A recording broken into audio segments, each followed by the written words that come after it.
The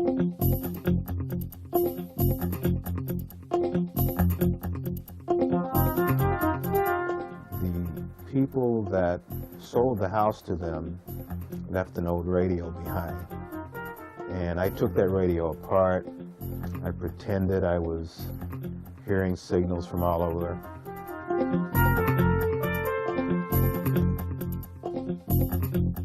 An older brother, he got a one-tube radio for Christmas one year. I was 12 years old. I was intensely jealous. So I waited 2 weeks until he had lost interest in it. I took charge of it and started listening and playing with it avidly. I mean, I couldn't separate me from that radio.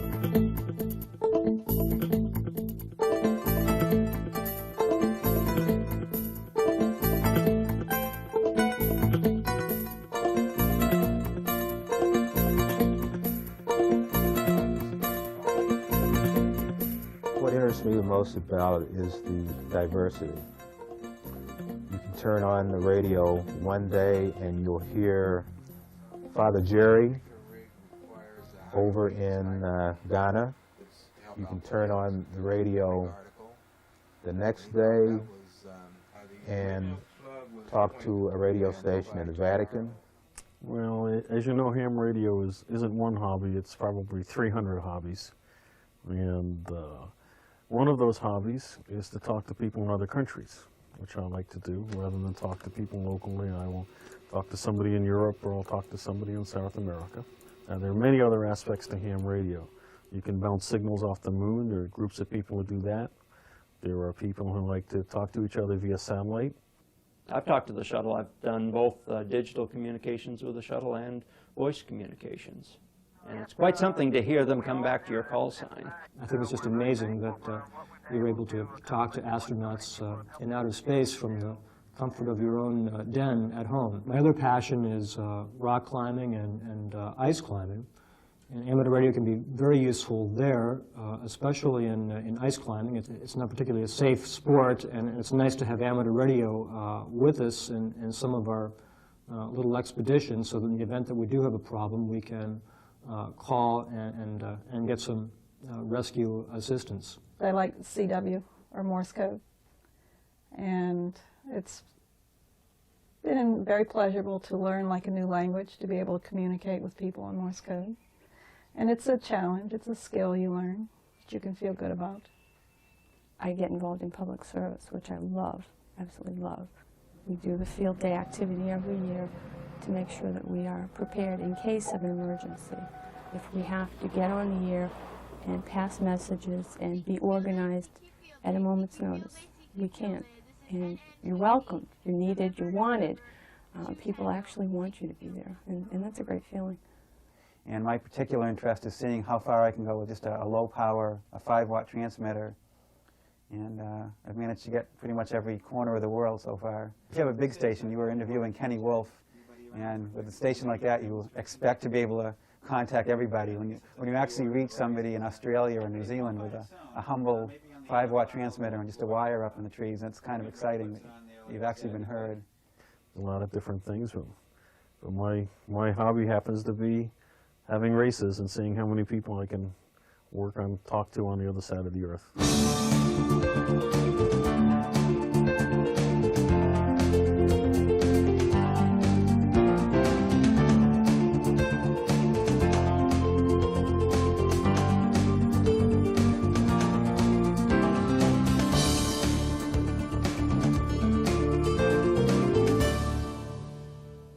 The people. It's got to be the people, meeting new people, interesting people. I don't think I would know half the people I do now if it weren't for amateur radio. And the nice thing about ham radio is that everybody's kind of equal, especially with Morse code. You don't even know whether you're talking to male or female. But you kind of get to know people without the visual part of it, which tends to influence us sometimes. We find out what they really are like. I probably know 200 or 300 people around the world who I know on a first-name basis, and they know me. I made a number of friends at every stop in amateur radio, whether it be high school, with various clubs like Murphy's Marauders Contest Club, Connecticut DX Association, the Bloomfield Amateur Radio Club. All of these are organizations that have really enriched my experience in ham radio. And the people within the club range from lawyers to doctors. We have a baker. We have a priest that's a member, professional people, technical people, retirees. The base of knowledge in the club is vast. There was a friend of mine I knew from high school, and we also went to college together at UMass. We were pretty good friends, and you know, sometimes you sort of lose track of people over the years.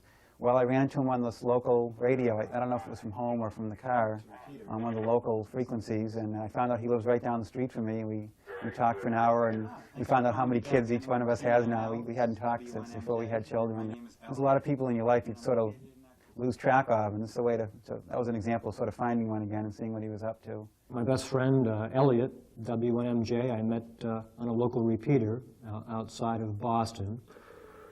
And there was an active repeater club, and we discovered that we had similar interests, many similar interests, and the rest is history. We've been best friends for close to 20 years, and through amateur radio we've been able to keep our friendship alive and very close, so it's been really nice in that respect. We even played in a rock and roll band together that was made up of all hams, called the New Ham Band.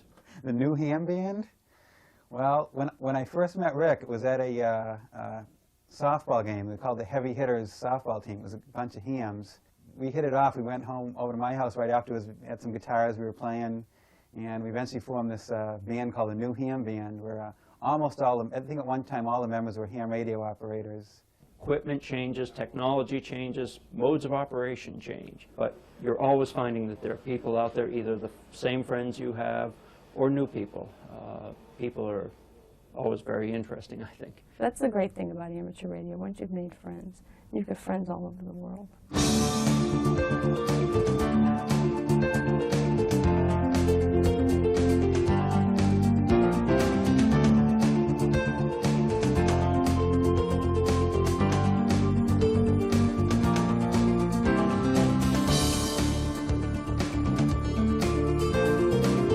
Now I can say I do have friends all over the world.